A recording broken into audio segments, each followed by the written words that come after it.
Me na da kai? Amma zuwa kuna tallata mana abin da bai zai amfani mu bane. Duk uwar babanka na ce kai ka zo ka zaɓe su dan kutun uwarka. Dan uwarka dai, dan uwarka dai. Dan uwar babarka dai. Dan uwar babarka dai.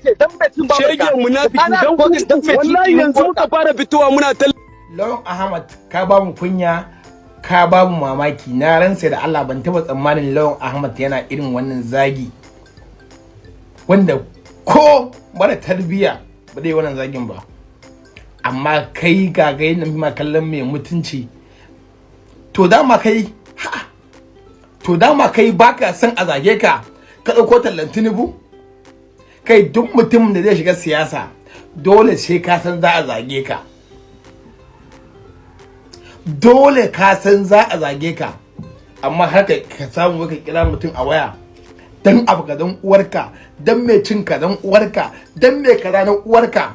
Lawan Ahmad ka ba mu kunya, ka ba mu mamaki. Ai kai fanko ne, baka da komai. Wallahi tallahi yanda nake daukan ka na mai ilimi ne, mai sanin ya kamata ne.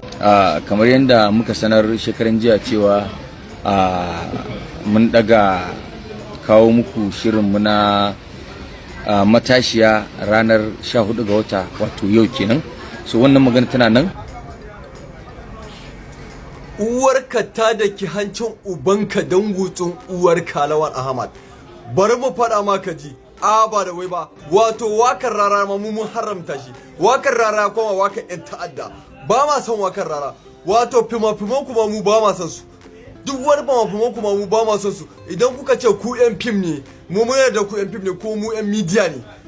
Ba wanda ya isa, kyamara kuke shiga, kyamara muke shiga, kyamara kuke magana, kyamara muke magana. Ba uban wanda zai sake fim ya ce wa za mu ƙara turawa mu gani, ko kuma mu yi downloading na fim nasa. Ƙayya kuke tun da ku maƙiya ƙasa ne, maƙiya talakawa ne.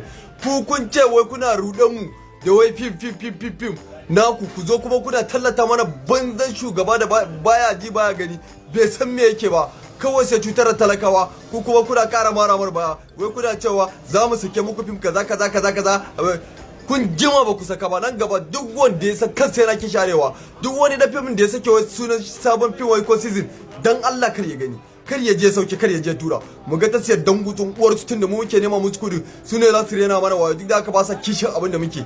Dangutun uwar su yan kani gudu wanda sai mu ci durun uwar su da ni baran zage Sadiq Sani Sadiq ba ci da daya cire zakka ciki, amma duk dangutun uwar su mun ci uwar su. To wannan kenan. A wani labarin kuma, cikin tsananin rashin imani da rashin mutunci da rashin tausayi, wata mata aure ta sa adda sabuwa gadagal ta sassare mijinta. Sai dai Allah ya da kwanansa a gaba bai mutu ba, amma dai ta masa wal mukalifatu a hannunsa na hagu. Wato ta yi masa kaca-kaca, ta ji masa ciwuka sosai a ɓangaren hannunsa na hagu. Rundunar 'yan sandan jihar Ondo ta yi nasarar cafke wannan matar auren mara imani, har ma sun gurfanar da ita a gaban kuliyaman ta sabo, wato a gaban kotu, akan zargin da ake mata na saka adda da kuma sassare mijinta da addar, inda ta ji masa munanan raunuka a ɓangaren hannunsa na hagu. Mai magana da yawon rundunar 'yan sandan jihar DSP Abayomi Jimo shi ya tabbatar da faruwar wannan al'amari, inda ya ce wannan al'amarin ya faru ne tun ranar 2 ga watan Yuni a wannan shekarar da muke ciki ta 2026, inda matar ta yanke wannan ɗanyen hukuncin bayan wata takaddama da ta faru tsakaninta da mijin nata. Mai magana da yawon rundunar 'yan sandan jihar ya ce mijin matar mai suna Olatunde Julius, matar ana zargin ta afka masa ne da daddare da addar tata, wanda kafin ya farga ballantana ya ɗauki wani mataki, tuni ta kakkafta masa a hannunsa na hagu, wanda hakan ya sanadiyar samun munanan raunuka a hannun hagun nasa.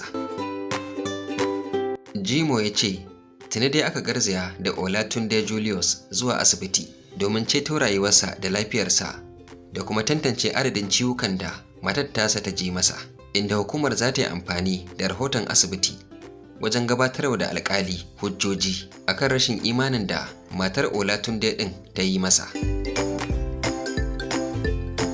A halin yanzu dai 'yan sandan jihar sun ce sun gama tattara wasu hujjoji isassu kuma gamsassu wanda za a gabatarwa da alkali akan tuhumar da ake wa matar, inda kakakin 'yan sandan ya ce irin wannan hargitsi da rikici da yake faruwa tsakanin ma'aurata ba za su lamunta ba, Dole ne a koda yaushe a bi diddigi, a kuma biwa mai haƙƙi haƙƙinsa, walau macen ce mai haƙƙi ko kuma namijin ne mai haƙƙi.